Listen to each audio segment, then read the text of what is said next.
Pinasukan ako ng 3 litrong tubig sa ilong at ito ang huli namin sa aming unang kana ng pukot. Namuti naman sa lambat ang isda sa ikalawang kana namin at nakahuli muli kami ng napakalaking salabay. Nakakuha rin pala kami ng sipyok habang naglalakad.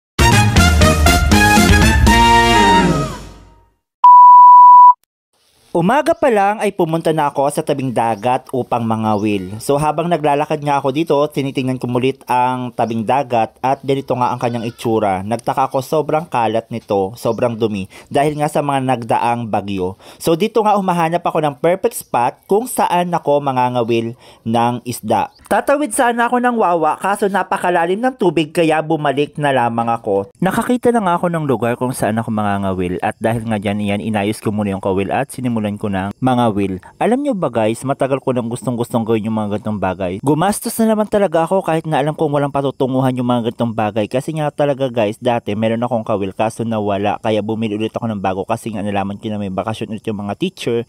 Kaya ito, bumili ulit ako ng bago. Tapos nag-expect ako na may mahuhuli ako pero alam nyo ba guys, wala talaga akong nahuli. Hindi pala ako dito nagtagal sa pangangawil guys kasi nakita ko na yung uncle ko na magkakanan sila ng pukot. Kaya ako ay tinigil ko yung pangangawil ko at dali-dali na akong umuwi. So sa akin pag-uwi nga pala guys ay kumuha ako ng bihisan.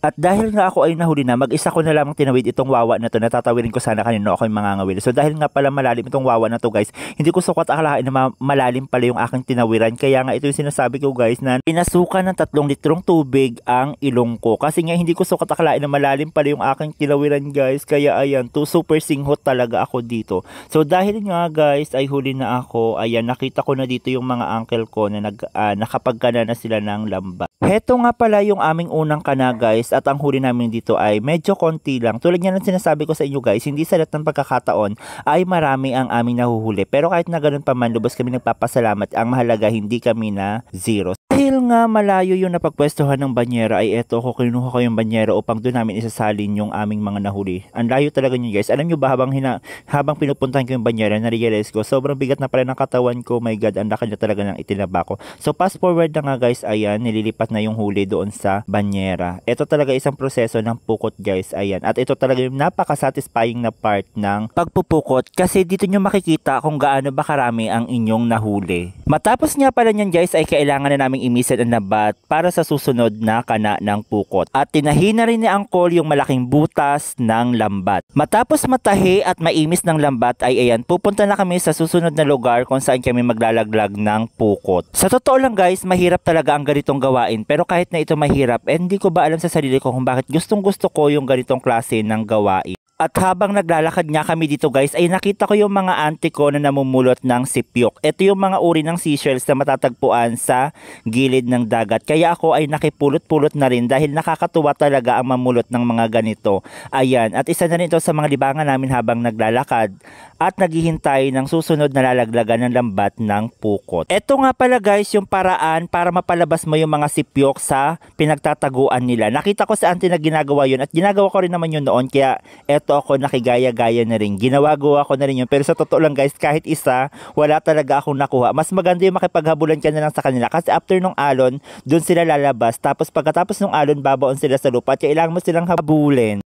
Heto nga pala yung ikalawang kana namin ng pukot at kitang-kita nyo dito na namuti na nga yung isda sa lambat ng pukot. At heto nga ako guys, nagbibidyo-video dahil na-excite ako sa sobrang dami ng isda sa lambat ng pukot. Kapag ganito nga pala karami ang titig ng isda sa lambat guys, ay lalo kaming ginaganahang maghilan ng pukot. Heto na naman nga guys, ang exciting part ng pagpupukot, ang paglilipat ng huli sa banyera. At dito nga guys ay halos mapuno namin ang isang banyera. At dito nga rin pala guys ay nakahuli kami ng malaking salabay, lagi na lang. At saka guys, alam nyo ba, inuwi namin ito at kinilaw ito ng mga kasama namin. Dito nga pala guys ay natapos na naming linisin ang lambat. At dito nga pala guys ay nililinis din nila yung nahuli namin. Heto nga pala guys ang aming nahuli. Mayroong liwit, sapsap, dilis at may mga lapis na rin. At dito nga pala guys ay sinasampa na ulit ang lambat sa bangka. At nung matapos nga pala yun guys ay ayan, pauwi na kami guys. Kung umabot nga kayo sa parte ng video na to guys, ay comment nyo naman kung naranasan nyo na ang ganitong proseso ng panghuli ng isda at kung mayroon ba nito sa inyong lugar. Ayun lamang po guys, please share, like, follow and everything. God bless you all guys. Ayan, pauwi na kami.